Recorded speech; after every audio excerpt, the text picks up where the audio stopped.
This is Dan, Lucas, Rochelle, and Jill, and we will be telling you more about netnography. Netnography is an exploratory research technique that can be used with a very clear set of research questions, or a netnography could actually be used to help reveal those research questions.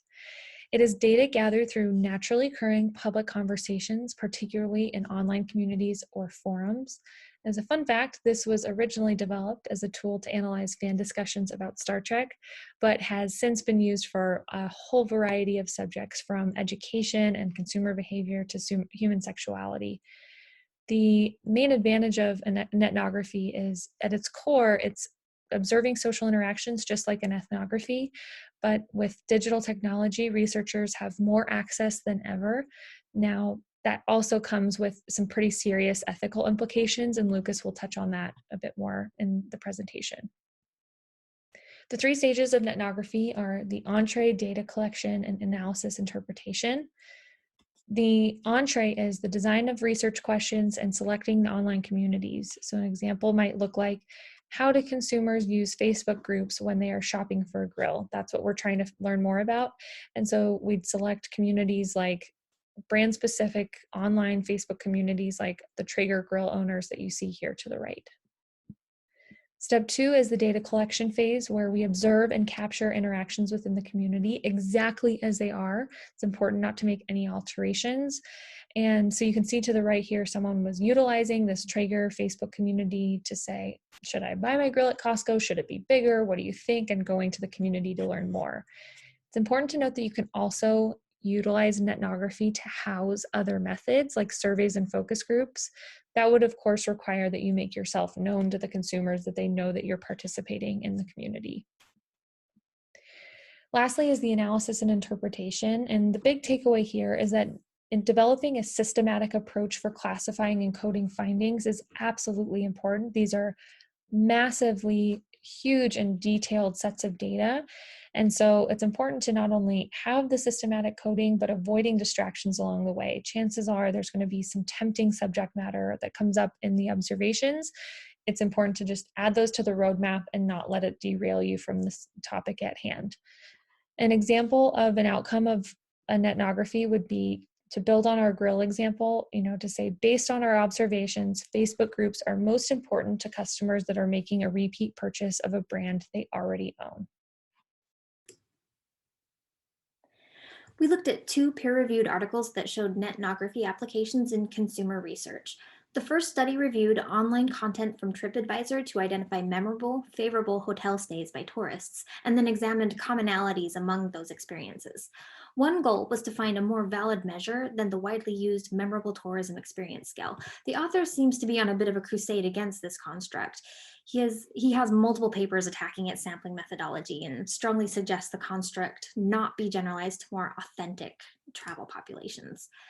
Also interestingly, this was conducted through non-participant observation, aka lurking, which the authors actually advise against doing again since it goes against some of the main tenets of ethnographic research.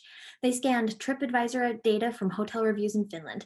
Then they categorized reviews for hotel stays identified as memorable. Then they used qualitative data analysis software to review and code every line from almost 300 reviews. Basically, they categorized items as you see here on the left. That bulk of text is descriptions of breakfasts associated with memorable hotel stays. Then, through some complex qualitative data analysis, they were able to break all that out into this main theme: a delicious breakfast with plenty of choice. Through the process I just described, this study resulted in three components that contribute to tourists' memorable hotel experiences.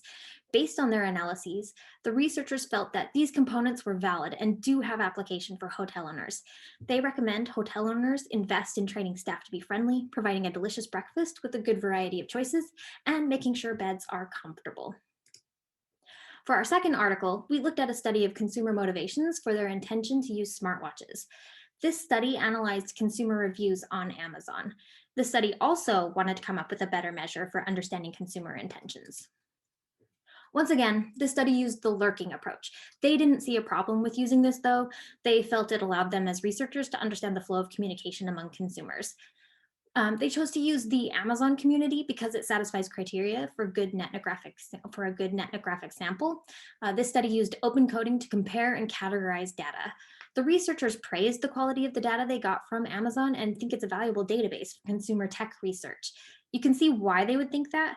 Amazon does some qualitative analysis for you right on the fly. On the left, you can see a quick search I did for smartwatches, and already I had categories of reviews to choose from based on themes that have been most interesting to other consumers. The researchers were able to identify 3 additional dimensions that hadn't been captured in previous consumer tech research. The researchers also felt that these factors are all valid predictors of consumers' continuous intention to use smartwatches, and so could be informative for wearable technology product developers. Once you've taken the 3 steps to obtaining netnography, you might be curious as to what type of data it provides and how this data can differ from other sources of information. Thanks to the wealth of knowledge and ease of access of the online world and especially social media, data involving netnography is readily available, and this information is provided of users' own volition, so it's relevant and detailed. It's not something that is coerced or obtained through any type of bribery or incentive programs. It occurs naturally and organically and has context around it. Every piece of information on the internet with netnography is trackable and traceable, making it easily aggregated and adaptable to other mediums and formats, as well as being paired with other things like surveys and interviews. It's also a multi-method technique of where we can use graphics, audio, video, and other mediums to conduct such surveys and provide information. All of this can be collected without the user even necessarily knowing that it's happening through consent and notification at the beginning of the process. We encounter netnography every time we use the internet. Websites, whether they're product, content, brand, social media, they're consistently tracking us and they're consistently aggregating this data to create different affinity categories and different insights that can be acted upon. This ranges from advertising to brand communities, perception. We could use it to involve choice making of surveys or product categorization or usage analytics, as well as segmenting our demographics and customers.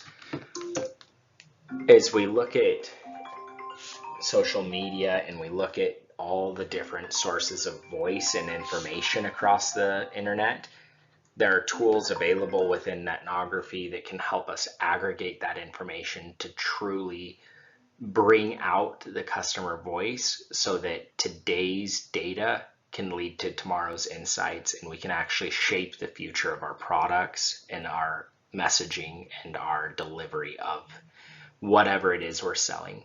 So no matter what your line of work is, there is applicability of netnography thanks to its abundance of information, ease of access, and its ease of tracking and usage.